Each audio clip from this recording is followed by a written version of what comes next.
Hello दोस्तों, मैं हूं आपका दोस्त भारती यादव और स्वागत करता हूं आपका अपना चैनल सार्थक क्लासेस दरभंगा पर। दोस्तों, आज हम लोग टेस्ट सीरीज 8 का डिटेल डिस्कशन करने वाले हैं। एकदम जहन में उतार देंगे। कल ही आपने टेस्ट दिया है और बहुत सारे लोगों ने टेस्ट दिया है और जो आप रिज़ल्ट का इंतज़ार कर रहे हैं वो 1 बाय 1 करके मैं सॉल्व करते जाऊंगा और आपको बारीकी से एक एक चीज़ समझाने का भी प्रयास करूंगा। बस आप अपना आंसर भी मिलाते जाएं और कितना नंबर आया है यह आप खुद कैलकुलेट करते जाएं। तो देखिएगा, एकदम बेहतरीन, आप बोले ना जहन में उतार देंगे, वो वाला एकदम बने रहें, आखिरी तक बने रहें। देखिए दोस्त, सब सिखा देंगे। और अपना ऑफलाइन क्लास भी चल रहा है, एक सुबह में 7:30 से लेकर के 10 बजे तक और दूसरी जो क्लास है वो शाम में 3 बजे से लेकर 5:30 बजे तक एकदम बेहतरीन और ज़बरदस्त तरीके से चल रही है। अगर आप चाहते हैं कि सिंगल अटेम्प्ट में सीटेट और वो भी बेहतर नंबर के साथ 130 प्लस के साथ क्वालिफाई करें तो आइए जुड़िए हमारे सार्थक सीटेट क्लासेस दरभंगा से, क्योंकि हमारा रिजल्ट पिछले बार और हर बार का, उससे पिछले बार का भी, हर बार का रिजल्ट हमारा एकदम बेहतरीन रिजल्ट रहता है। क्योंकि पढ़ाई भी बेहतरीन होती है और आप पर बाल केंद्रित शिक्षा पद्धति अपनाकर ध्यान दिया जाता है। अपनी कक्षा में ऐसा वातावरण रहता है। और अगर हमारे ऑफलाइन के स्टूडेंट होंगे तो आपको ये चीज़ बिल्कुल पता होगा कि किस तरह का माहौल, कैसी व्यवस्था और पढ़ाने का क्या तरीका, क्या टीचिंग स्टाइल होता है, वो आप भली भांति जानते होंगे। तो चलिए दोस्त, अब सीधा शुरू करते हैं टेस्ट डिस्कशन। तो सबसे पहले शुरुआत करते हैं पहले नंबर क्वेश्चन से। आपको बोर्ड पर अभी दिख रहा होगा, मैं थोड़ा सा साइड हो जा रहा हूं, तो आप देखते रहिए, बोर्ड पे देखते रहिए, मैं इसका सॉल्यूशन कर रहा हूं। तो पहला क्वेश्चन है, आप ध्यान से देखिए। पहला क्वेश्चन है, मैथमेटिक्स का क्वेश्चन है कि 2 और 2/3 समकोणों में डिग्रियों की संख्या है। मतलब बोल रहा है कि 2 और 2/3 समकोण है तो कितने डिग्री के कोण बनाएंगे, कितना डिग्री कोण बनेगा, हमें वो पता करना है। तो सुनिए, 1 मिनट, इधर देखिए क्या बोल रहा है ना, एकदम इधर देखिए, इधर मेरी तरफ देखिए, इधर देखिए, बोर्ड पे देखिए, ध्यान दीजिए। देखिए क्या बोला, 2 और 2/3। तो ध्यान दीजिए, पहला क्वेश्चन है दोस्त, पहला क्वेश्चन, 2 का मतलब 2 हो गया, और का मतलब क्या हुआ, अरे और का मतलब जोड़ होता है, प्लस होता है, तो यही है और। 2/3 इसका मतलब होता है 2/3, 2 का तीसरा हिस्सा अर्थात 2/3। तो 2 और 2/3, बस ये हो गया। 2 और 2/3 समकोण। समकोण मतलब होता है 90 डिग्री, राइट एंगल। तो भैया 90 डिग्री से गुना कर दो। लो, मैंने गुना कर दिया 90 डिग्री से। बस इसी को सॉल्व करना है, अब वही हमारा आंसर होगा। तो देखिए पहले एक काम करते हैं, एलसीएम ले लेते हैं, यानी तो आप अलग अलग गुना करके भी लिख सकते हैं, हम डायरेक्ट काम करते हैं। देखिए एलसीएम लेंगे तो 3 होगा, तो 3 दूनी 6, 6 में जोड़ेंगे 2 तो ऊपर में होगा 8 और बट्टा 3, गुने कितना, गुने 90 डिग्री। और यही ना होगा दोस्त, यही ना होगा। देखिए इधर देखिए, तो इसको काटते हैं तो 30 × 90 हुआ, तो ये हुआ 30 डिग्री, गुने 8, तो 30 डिग्री को 8 से गुना कीजिएगा तो 8 3 कितना होगा, 24, मतलब कितना हुआ, 240 डिग्री। अब खोजिए कौन सा 240 डिग्री है। तो 240 डिग्री वाला जो है ना, वो है ऑप्शन नंबर 3। तो इस क्वेश्चन का एकदम सही आंसर होगा ऑप्शन नंबर 3, 240 डिग्री। एकदम समझ में आ गया ना। अगर समझ में आ गया हो तो चलिए अगला क्वेश्चन करते हैं, और वो जहन में उतार देंगे। बोल रहे हैं ना, अगर आपको मैथ नहीं भी आता है ना तो गणित से प्यार करने लगिएगा दोस्त, फीलिंग, अटैचमेंट जुड़ जाएगा।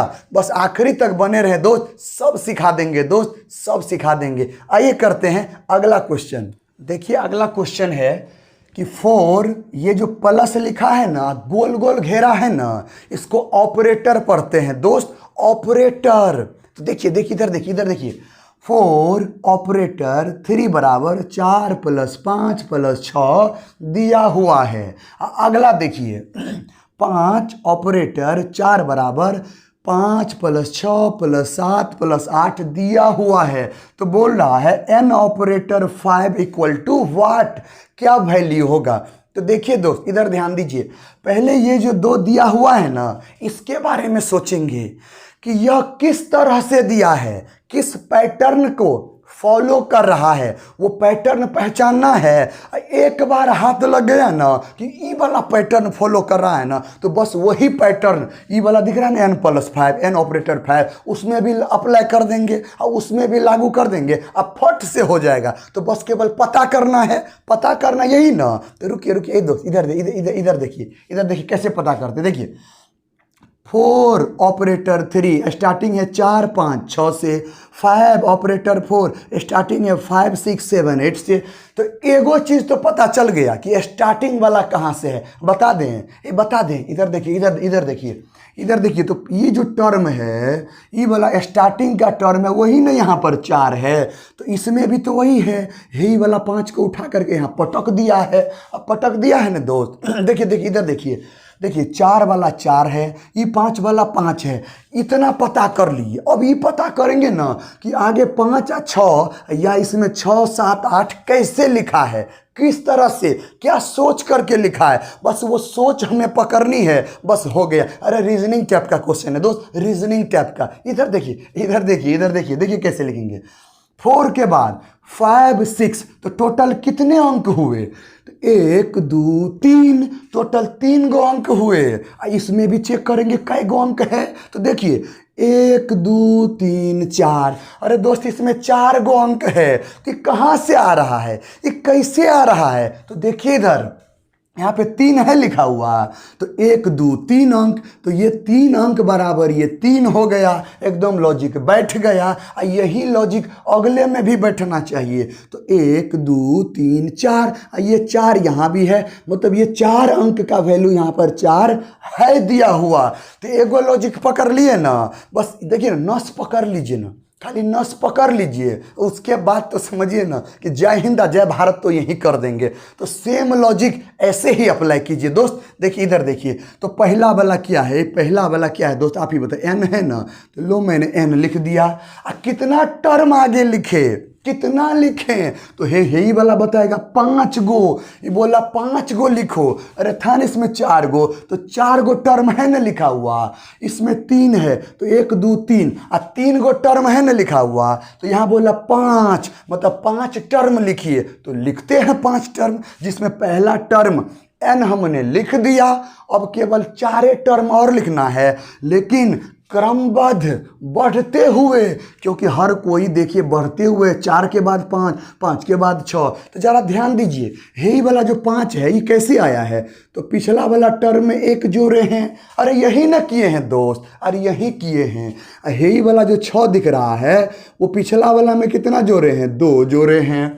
समझिए ये वाला 5 तो वही 5 है, ये वाला 6 क्या है, तो पिछला वाला में 1 जोड़े हैं। ये 7 क्या है, तो पिछला वाला क्या है, तो पिछला वाला 5 है, 5 में 2 जोड़े हैं। ये वाला 8 क्या है, तो पिछला वाला 5 में कितना जोड़े हैं, तो 3 जोड़े हैं। मतलब पिछले वाला में 1 1 जोड़ते चलिए, आगे बढ़ते चलिए, लिखते चलिए। तो जस्ट उसी की तरह इसको भी लिख रहे हैं, थोड़ा सा स्पेस का कमी है तो यहाँ लिख रहे हैं। देखिए क्या है, यह है n ऑपरेटर 5।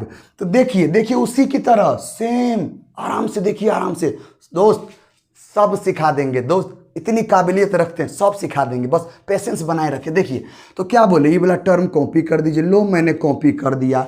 n का अगला टर्म कौन होगा, यहाँ से पता कीजिए। 5 + 1 4 + 1 है ना, मतलब पिछला में 1 जोड़िए, तो n का अगला टर्म क्या होगा, n+1, और उसका अगला क्या होगा, n+2, उसका अगला क्या होगा, n+3। इसी तरह से आगे बढ़ना है। और टोटल टर्म जो है ना, यही 5 के बराबर पुराना है, तो पहला टर्म मिल गया, तो पक्का दूसरा टर्म क्या होगा, n+1 होगा। ये हुआ दूसरा टर्म। और तीसरा टर्म क्या होगा, तो n+2 होगा। चौथा टर्म क्या होगा तो दोस्त n+3 होगा। अब पांचवा टर्म क्या होगा तो n+4 हो गया।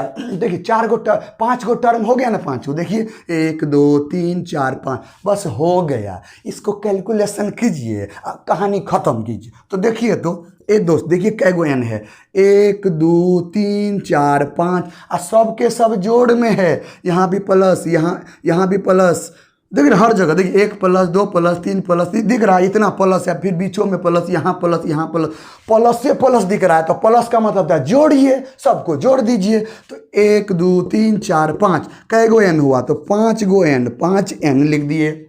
उसके बाद बिना n वाला टर्म को जोड़िए। तो 1 में 2 जोड़ेंगे 3, 3 और 3 6, और 6 और 4 10 हो गया दोस्त। 6 और 4 10 हो गया। तो हुआ ना, बस n ऑपरेटर 5 की वैल्यू कितना हो गया 5n + 10। तो ऑप्शन मिलाइए, ये ऑप्शन नंबर 2 दिख रहा होगा, देखिए 2 दिख रहा है। तो इसका आंसर क्या होगा जानते हैं 2? इसका आंसर होगा ऑप्शन नंबर 2 होगा। समझ में आ गया ना, पूरी तरह समझ में आ गया। चलिए बात करते हैं नेक्स्ट क्वेश्चन की। देखिए बोर्ड पे देखिए, हम क्वेश्चन भी पढ़ रहे हैं कि 64 सेंटीमीटर स्क्वायर वाले वर्ग को 4 बराबर भागों में विभाजित किया जाता है, अर्थात बांटा जाता है, डिवाइड किया जाता है। तो प्रत्येक वर्ग का परिमाप क्या होगा दोस्त? प्रत्येक मतलब होता है एक, एगो वर्ग का, एगो स्क्वायर का पेरीमीटर क्या होगा, परिमाप क्या होगा, घेराव क्या होगा, वो बोल रहा है निकालने के लिए। तो सुनिए, इधर देखिए, इधर देखिए। मान लेते हैं दोस्त कि ये क्या है, एक वर्ग है। माना कि वर्ग है। अब वर्ग का मतलब होता है कि प्रत्येक भुजाएं बराबर हो, प्रत्येक भुजा बराबर हो।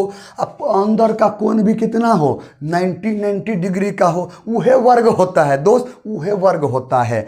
तो बताइए ये जो वर्ग है ना, इसका क्षेत्रफल दिया हुआ है कितना तो 64 सेंटीमीटर स्क्वायर। दोस्त 64 सेंटीमीटर स्क्वायर दिया हुआ है। तो क्या यहाँ से भुजा नहीं निकलेगी, फाँकने वाला भुजा नहीं, साइड। सुनिए सुनिए कैसे निकालते हैं। वर्ग का क्षेत्रफल होता है भुजा स्क्वायर, साइड का स्क्वायर, यही होता है ना। तो सुनिए, ये मतलब एरिया, एरिया मतलब क्षेत्रफल। तो क्षेत्रफल का फॉर्मूला होता है दोस्त भुजा स्क्वायर। तो भुजा स्क्वायर बराबर कितना दिया हुआ है 64 सेंटीमीटर स्क्वायर। तो यहाँ से अगर भुजा निकालेंगे तो कितना होगा 64 सेंटीमीटर स्क्वायर पे रूट चढ़ा दीजिए। हालांकि यह प्लस माइनस के साथ होता है, लेकिन वर्ग की भुजा ऋणात्मक नेगेटिव नहीं होती है, अतः हमने यूज नहीं किया। वो समझ में आ गया ना। तो बताइए बताइए, इसीलिए भुजा बराबर कितना होगा तो दोस्त 64 का वर्गमूल 8 होता है और सेंटीमीटर स्क्वायर का वर्गमूल सेंटीमीटर होता है। मतलब वर्ग की एक भुजा, सुनिए सुनिए बता रहे हैं, वर्ग की प्रत्येक भुजा 8 सेंटीमीटर हुआ। कितना हुआ 8 सेंटीमीटर। तो कितने भागों में बांटा जाता है दोस्त 4 भागों में। तो बताइए टोटल है 8 सेंटीमीटर। तो आधा कितना होगा, अरे दोस्त इतना कितना होगा तो पक्का 4 सेंटीमीटर होगा। अरे 4 सेंटीमीटर होगा ना। तो हमको बोला परिमाप निकालो, पेरीमीटर निकालो। तो परिमाप आपको दिख रहा है, हाँ दिख रहा। परिमाप को मैंने लिख दिया P फॉर पेरीमीटर। अब परिमाप बराबर होता है चारों भुजाओं का योगफल, या 4 गुने भुजा। तो 4 गुने भुजा तो लिख दिए 4 गुने एक भुजा की लंबाई। तो एक भुजा की लंबाई कितना है तो एक भुजा की लंबाई है 4 सेंटीमीटर। गुना कीजिए 4 चौक 16 सेंटीमीटर। और यही हमारा क्या हो गया दोस्त आंसर हो गया। अब बताइए किस ऑप्शन में है 16 सेंटीमीटर। तो ये जो है ऑप्शन नंबर 2, ध्यान दीजिए ऑप्शन नंबर 2 जो है एकदम सही आंसर है दोस्त। चलिए अब बात करते हैं अगले क्वेश्चन की। देखिए अगला क्वेश्चन, देखिए क्वेश्चन है कि सही कथन को पहचाने, सही चीज को पहचानना है। कोई बोल क्या रहा है, स्टेटमेंट सुनिए कि 5 वर्ष पहले पिता की उम्र पुत्र की उम्र की तिगुनी थी, जहां x एवं y पिता तथा पुत्र की उम्र है। कहने का मतलब कहीं जाने की जरूरत नहीं है, पिता की उम्र x दिया हुआ है जो वर्तमान उम्र होगी। अब पुत्र का उम्र y जो है वो भी मेंशन किया हुआ है तो वो भी वर्तमान उम्र होगी। तो पिता की वर्तमान उम्र, देखिए क्वेश्चन नंबर 4, पिता की वर्तमान उम्र जो है दोस्त वो x वर्ष, ये x जो है ना ऑलरेडी वर्ष में ही है, समझ रहे हैं आप, इसलिए हम नहीं लिख रहे हैं, x वर्ष दिया हुआ है। अब पुत्र का उम्र जो है वो y वर्ष, वो भी मेंशन किया हुआ है। तो बोला है कि 5 वर्ष पहले, अरे 5 साल पहले पिता की उम्र अब पुत्र की उम्र की 3 गुनी थी 5 साल पहले ना। तो सुनिए ना अरे मान लीजिए कि मुकेशबा का उम्र अभी 20 साल है तो 5 साल पहले मुकेशबा का उम्र कितना होगा, 15 साल। तो 15 साल को ऐसे नहीं लिखेंगे अभी के साल में से 5 साल घटा दीजिए, अर्थात 20 साल माइनस 5 साल, यही तरीका होता है लिखने का, रिजल्ट 15 ही साल आएगा। तो सुनिए, तो 5 साल पहले पिता की उम्र, तो बताइए इधर देखिए क्या लिख रहे हैं, 5 साल पहले की बात कर रहे हैं, 5 साल पहले। तो बताइए 5 साल पहले पिता की उम्र कितनी होगी, तो अभी की उम्र में से 5 वर्ष घटा दीजिए ना दोस्त, घटा दीजिए, वही होगा दोस्त, वही होगा। तो अभी कितना है, अभी x वर्ष है ना, x वर्ष है, 5 घटा दीजिए तो x माइनस 5 करेंगे ना तो 5 साल पीछे चले जाएंगे, जो पिता की उम्र है, अभी नहीं 5 साल पहले की उम्र। तो 5 साल पहले जब पिता की उम्र है तो 5 साल पहले उसका बेटा का उम्र बैठाने नहीं रहेगा, वो हो ना 5 साल पीछे जाएगा, बेटों का उम्र पीछे जाएगा।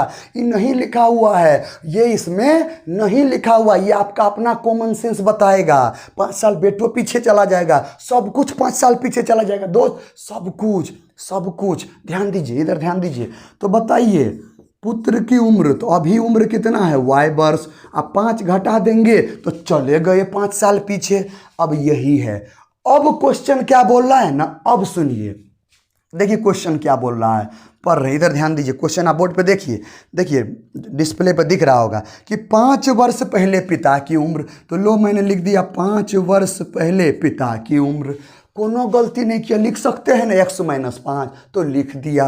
5 वर्ष पहले पिता की उम्र, पुत्र की उम्र कितनी गुनी थी, तो 5 वर्ष पहले पुत्र की उम्र कितनी थी दोस्त, x माइनस x नहीं है, पुत्र की उम्र कितनी है y है, तो y माइनस 5, इसकी 3 गुनी। तो लो पुत्र की उम्र की 3 गुनी कर दिया, हो गया, अपना काम हो चुका है। अब ऑप्शन मिलाइए, तो ऑप्शन पहला भी नहीं है इस तरह का, दूसरा भी नहीं है, तीसरा भी नहीं है, x+5 तीसरा भी नहीं है, चौथा देखिए कैसे लिखा हुआ है।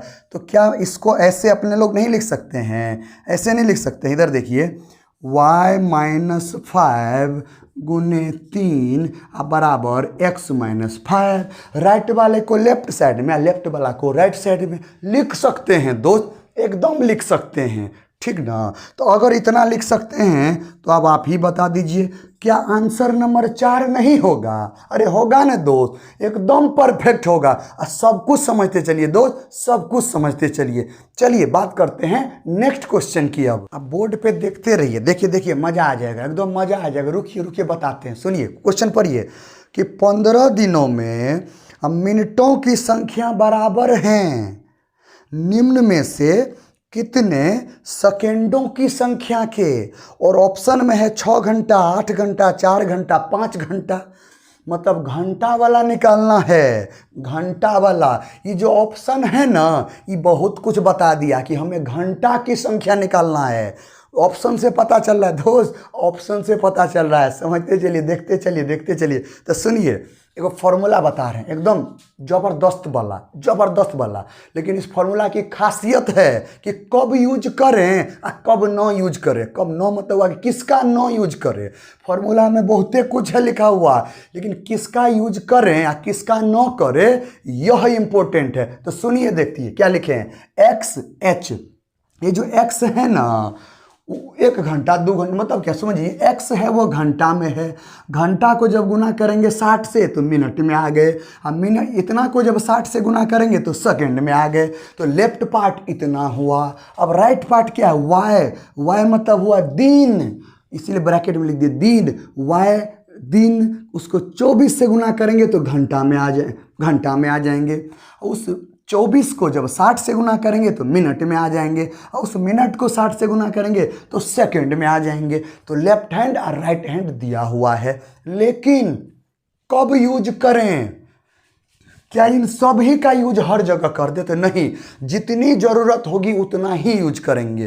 तो कैसे यूज करेंगे? तो वो ये क्वेश्चन बताएगा, ये वाला जो क्वेश्चन है ना, क्वेश्चन बताएगा। आप बस देखते रहिए कैसे यूज करते हैं। देखिए क्वेश्चन क्या है, 15 दिनों में मिनटों की संख्या, 15 दिनों में मिनटों की संख्या, मतलब दिन वाला से शुरू कीजिए अब मिनट वाला तक जाइए, दिन वाला से शुरू कीजिए अब मिनट तक जाइए। तो दिन वाला किधर है? तो राइट में है, देखिए इसको लेना है, एकदम ध्यान से देखिए, इसको लेना है दिन वाला, इसको भी लेना है, यहाँ तक लेना। क्यों यहाँ तक? क्योंकि 15 दिनों में मिनटों की संख्या, तो लोग 15 दिन से शुरू किए, मिनट तक आए, तो बीच में घंटा था ना, तो बीच वाला को लेना पड़ेगा। यही 60 सेकेंड है ना, इसको लेने की जरूरत नहीं पड़ेगी। फिर आगे क्या बोल रहा है, निम्न में से कितने सेकेंडों के बराबर हैं? तो सेकेंड वाला लेफ्ट में जाइए, मतलब यहाँ तक लेना है, मतलब मिनट भी लेंगे आवर भी लेंगे। तो देखिए फॉर्मूला क्या बनेगा, अब हम फॉर्मूला फिर से लिख रहे हैं, XH गुने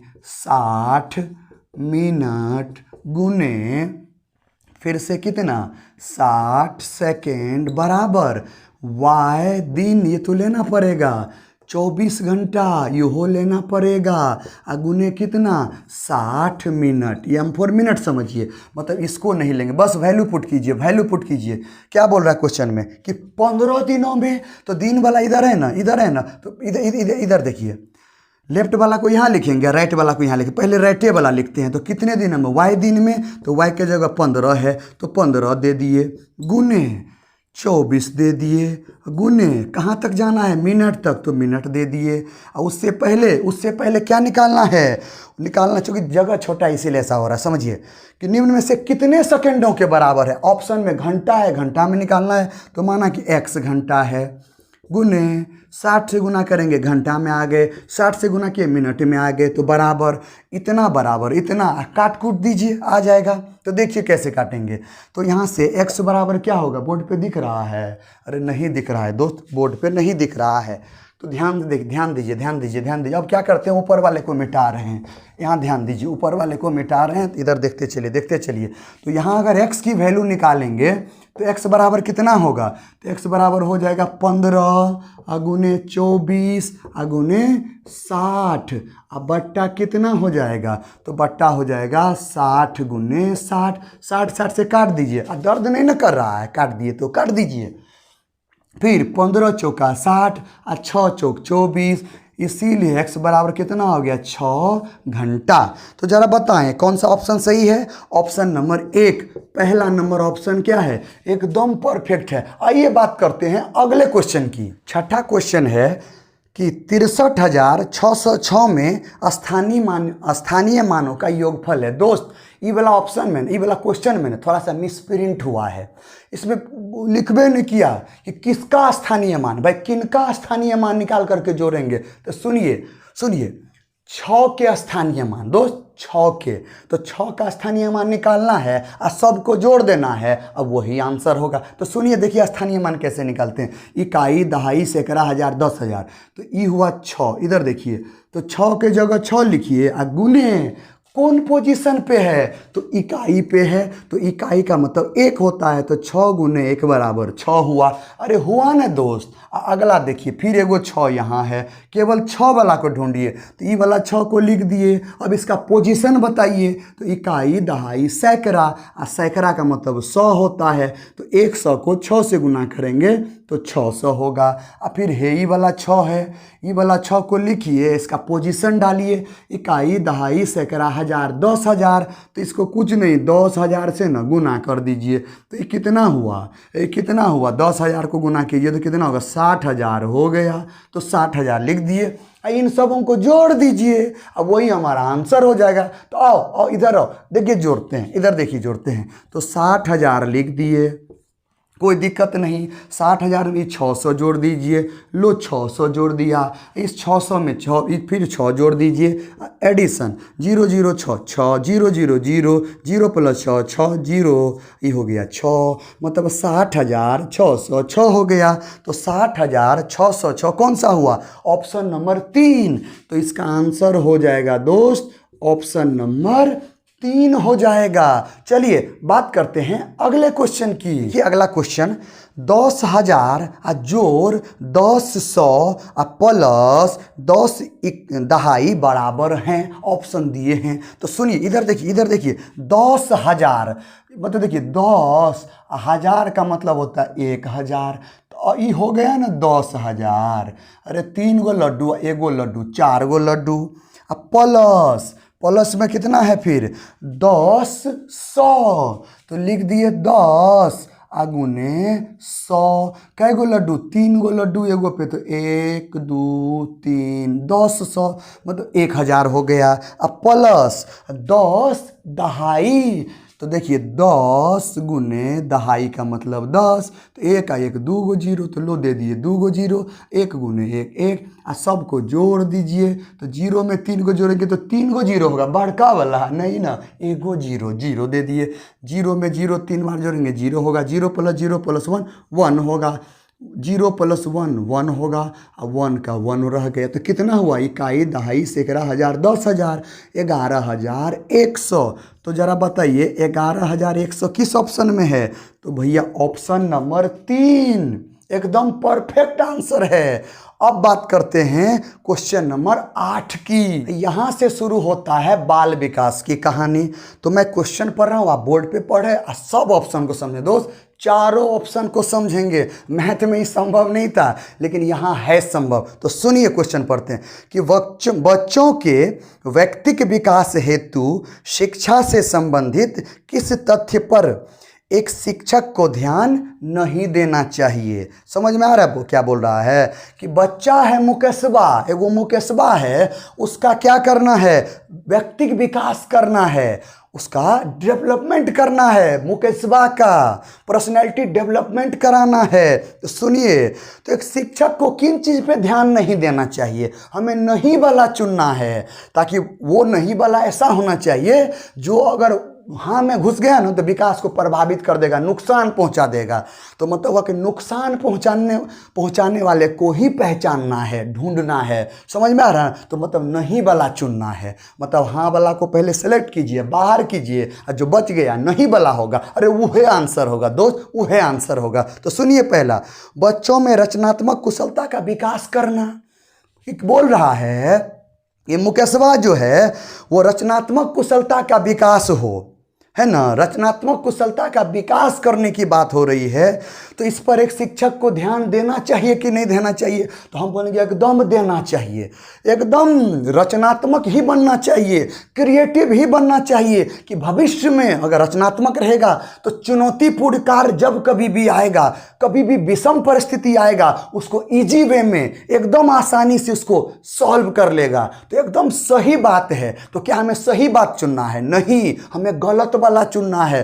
अतः पहला ऑप्शन बाहर कीजिए। अब बात करते हैं दूसरे ऑप्शन की, बच्चों में नैतिक मूल्यों के भाव को जागृत करना। नैतिक मूल्य, मोरल वैल्यू, इसको क्या करना है? जागृत करना है। मोरल वैल्यू मतलब क्या हुआ? सही गलत का समझ में आना, ये करे कि न करे, क्या सही है क्या गलत है, ये भाव को जागृत करना। ये तो सही बात है, एकदम सही बात है। लेकिन हमें सही नहीं चुनना है, हमें गलत चुनना है। अतः ऑप्शन 2 को बाहर कीजिए, बायकॉट कीजिए।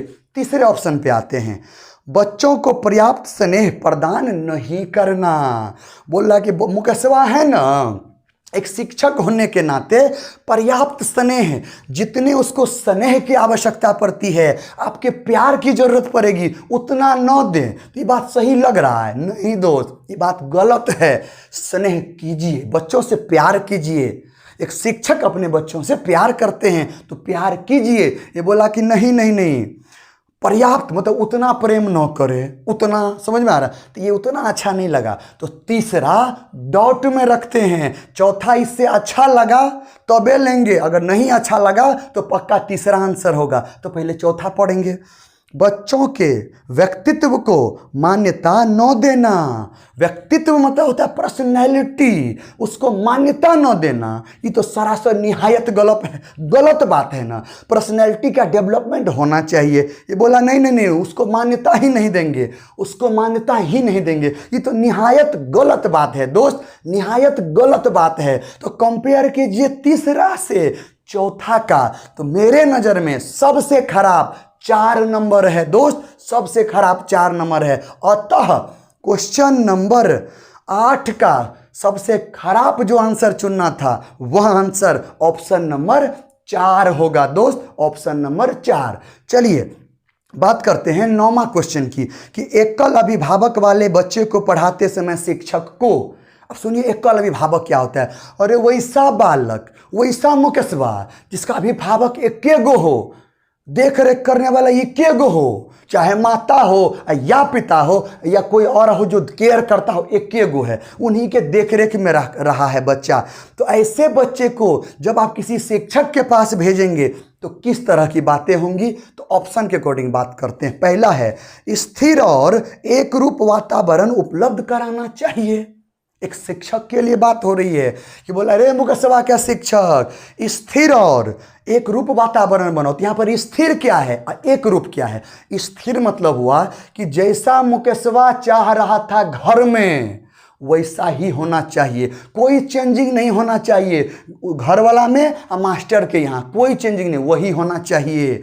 अगला है एक रूप, जिस तरह से मुकेशवा घर में पढ़ता था उसी तरह से यहाँ पढ़े, उसमें भी कोई परिवर्तन न आए, ऐसा वातावरण शिक्षक को उपलब्ध कराना चाहिए। ये बात सही लग रहा है। एकल अभिभावक का बउआ है तो क्या एलियन है? एलियन है। अब बाकी का बच्चा क्या कुछ नहीं है? अरे बाकी का बच्चा भी अब्दुल कलाम आज़ाद है, भले आपका भी बेटा कलाम आज़ाद क्यों न बने। अतः अलग से अलग तरह से पढ़ाना, एकल है इसलिए पढ़ाना नहीं, सामान्य बच्चों की तरह कक्षा में ही रखेंगे, इससे बच्चे का डेवलपमेंट होगा। और अलग कर देंगे, समूह से अलग कर देंगे, भैया उतना विकास नहीं हो पाएगा। अतः सामूहिक गतिविधि में भाग लेना, समूह में पढ़ाना, बच्चों के साथ पढ़ाना, बेहतर डेवलपमेंट वहाँ होता है, अलग से उतना अच्छा नहीं होता।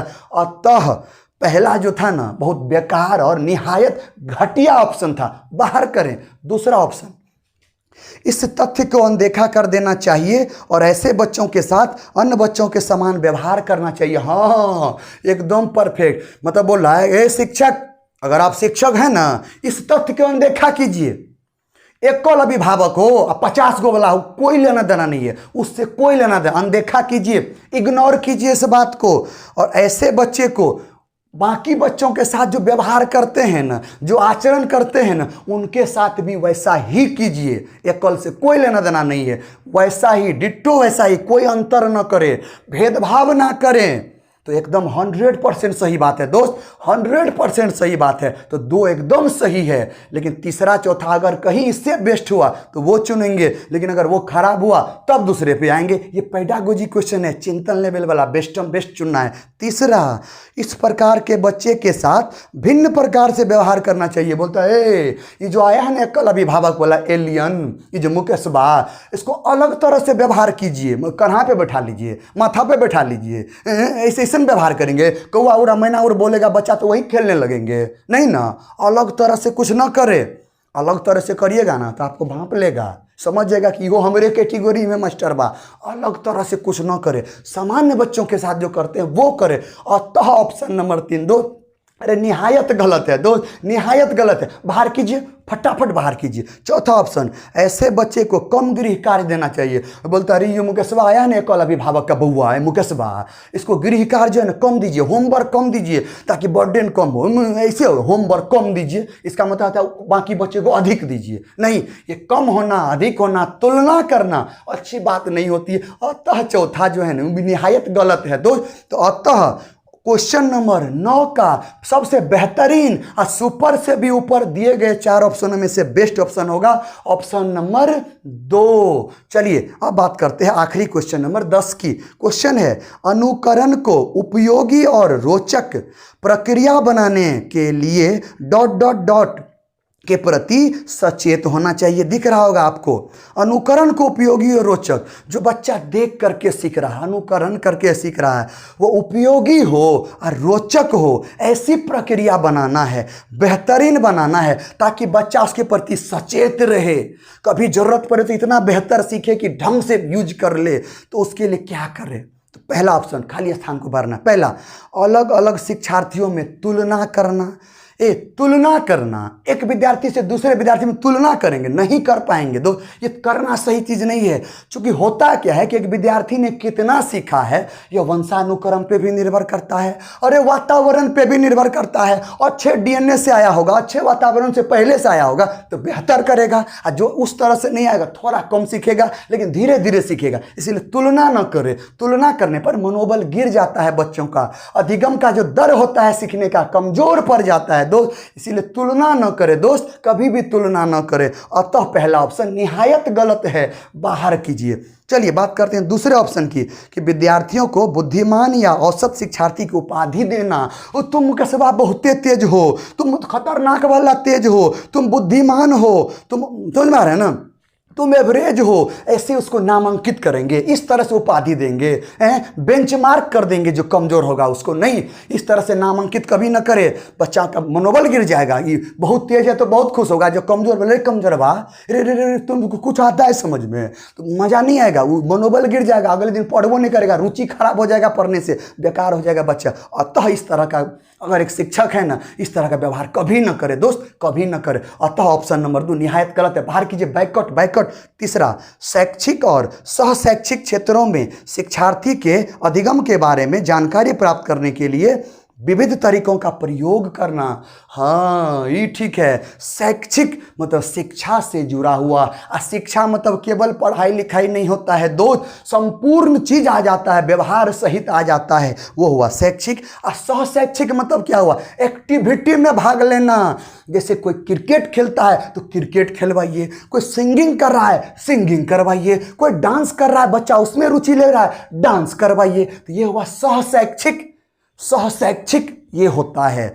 तो बोल रहा है कि इन क्षेत्रों में शिक्षार्थियों के अधिगम के बारे में जानकारी पता कीजिए। हाँ, कि किन क्षेत्रों में बच्चा को ज़्यादा मजा आता है, उन क्षेत्र की जानकारी रखिए और उस क्षेत्र में आगे बढ़ाइए, तब न बच्चा आगे बढ़ेगा। अगर किसी ने तेंदुलकर को, एक दोस्त, अगर किसी ने तेंदुलकर को बोल दिया रहता कि मोहम्मद रफ़ी जैसा गाना गाओ और तुम गाना गाओ, तो क्या तेंदुलकर को जान पाते?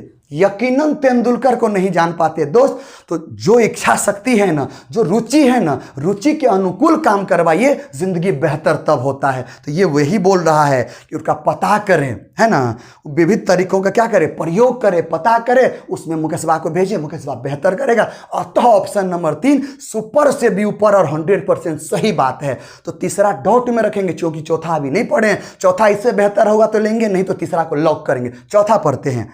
प्रतिपुष्टि मतलब फीडबैक देने के लिए तकनीकी भाषा का प्रयोग करना। तकनीकी भाषा, टेक्नोलॉजी वाला लैंग्वेज, सी लैंग्वेज, C++, जावा, .NET, वो वाला माइक्रो, समझ, वो वाला लैंग्वेज नहीं, गलत बात है। फीडबैक प्राप्त करने के लिए उनकी बच्चों की मातृभाषा में लेना चाहिए, तबे सही होगा, अच्छे से बताएगा। अतः तकनीकी भाषा का प्रयोग करना बहुत बेकार है। 1 to 5 का समझ रहा है, 1 to 5 वाला क्वेश्चन है, 6 to 8 में रहेगा तो हो गलत हो, वहाँ भी गलत होगा, हाई फाई बातें नहीं चलती। अतः क्वेश्चन नंबर 10 का बेहतरीन आंसर ऑप्शन नंबर 3 होगा दोस्त, ऑप्शन नंबर 3 होगा। चलिए, अब आपको समझ में पूरी तरह से आ गया होगा। अगर दोस्त, अगर पूरी तरह से समझ में आ गया होगा, समझ में आ रहा है, पूरी तरह से अगर समझ में आ गया ना, तो पक्का दोस्त चैनल पर अगर पहली बार होंगे ना तो लाइक जरूर कीजिएगा, और सब्सक्राइब अगर नहीं किए तो वो कर दीजिएगा, और दोस्तों को भी भेजिए ना। डेली शाम के 7 बजे इसी चैनल पर आपके लिए वीडियो लेकर के आते हैं, ताकि आपका इम्प्रूवमेंट हो, बेहतर करें आप दोस्त, बेहतर करें, और गहराई में चाहते हैं, डीपली नॉलेज चाहते हैं, वो वाला तो 100% गारंटेड सक्सेस की बात अगर करते हैं, तो आइए सार्थक सीटेड क्लासेज में दोस्त, सार्थक सीटेड जहन में उतार देंगे दोस्त, जहन में उतार देंगे। पिछले बार भी 94% रिजल्ट दिया था, और इस बार भी उससे बेहतर की और प्रयास कर रहे हैं कि लाएं। समझ में आ रहा है दोस्त? अगर वो वाला चाहिए ना, एक ही बार में वही हिट, समझ वहीं पर सेट कर दें, तो चल रहा है अपना बैच, एक सुबह में 7:30 से लेकर के 10 बजे तक और दूसरी बैच शाम के 3 बजे से लेकर के 5:30 बजे तक। समझ आ रहा है, एकदम बेहतरीन तरीके से। तो जुड़िए हमारे ऑफलाइन बैच से बेहतरीन। और 2022 में शिक्षक अगर बनना चाहते हैं तो आइए, आपके उन सपनों को हम पंख और हौसला दोनों देने का काम करेंगे दोस्त, दोनों देने का काम करेंगे दोस्त। चलिए कल फिर मिलते हैं 7 बजे इसी चैनल पर दोस्त। तब तक सेफ रहें, सुरक्षित रहें, स्वस्थ रहें, मस्त रहें, व्यस्त रहें, जबरदस्त रहें। जय हिंद, जय भारत।